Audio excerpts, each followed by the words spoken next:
Another series of the so-called goodwill gestures of the Russians as it was during their withdrawal from northern Ukraine and from Snake Island. This could be one of the scenarios for the end of the war with Russia, says the Minister of Defense of Ukraine, Oleksiy Reznikov.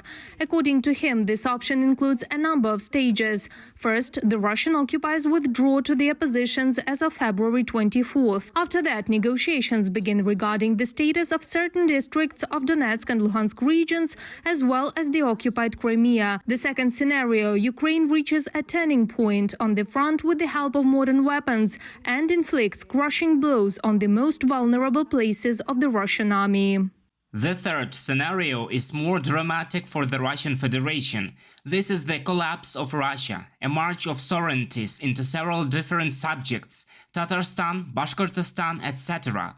We will definitely see this in our lifetime, but this is a rather long story.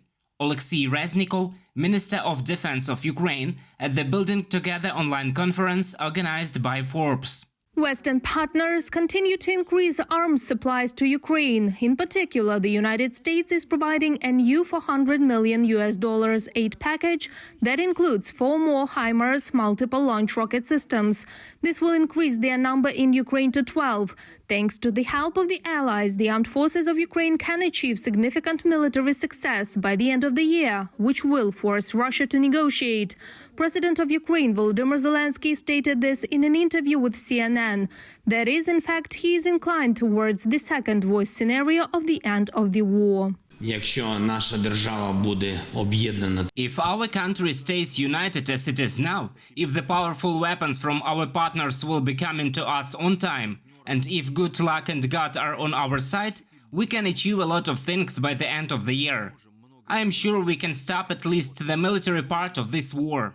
According to Mikhailo Podolyak, advisor to the head of the office of the president, Ukraine's main term for the end of the war is unconditional territorial integrity, since any enclave will mean a postponed war. This is also a transformation of the political system in Russia itself and the Iron Curtain, the complete isolation of Ukraine from the aggressor state. Ukraine must reorient itself technologically, economically, financially and energetically towards Europe and any other markets except for the Russian one. It will be difficult, but it should be done to the end. Mikhailo Podolyak, advisor to the head of the office of the President of Ukraine, in an interview with Channel 24. Experts stress that it is important for Ukraine to completely get rid of dependence on Russian nuclear fuel, oil and gas, as well as on the production of military equipment, and at the same time to strengthen cooperation with the West.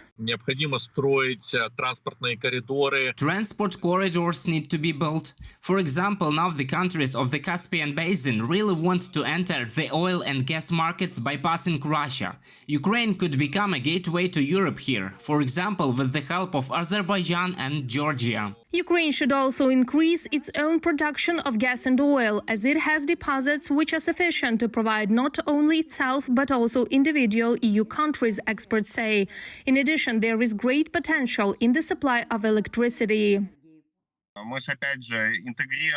Well, again, this year we have finally integrated completely into the European energy system. And now we are exporting our electricity to the European Union. About 90% of our renewable energy sources have unfortunately been destroyed, and now it will be necessary to restore them and build completely new ones. In the economic sphere, much remains to be done to isolate ourselves from Russia, but in the political field, significant progress has already been made, international experts note. The steps that have already been taken, this is the severance of diplomatic relations and the introduction of a visa regime. These are all elements of such a strategy. The rest can already be implemented when the situation on the border is more or less stable. Then obviously we will have to build a very serious, protected and strengthened border.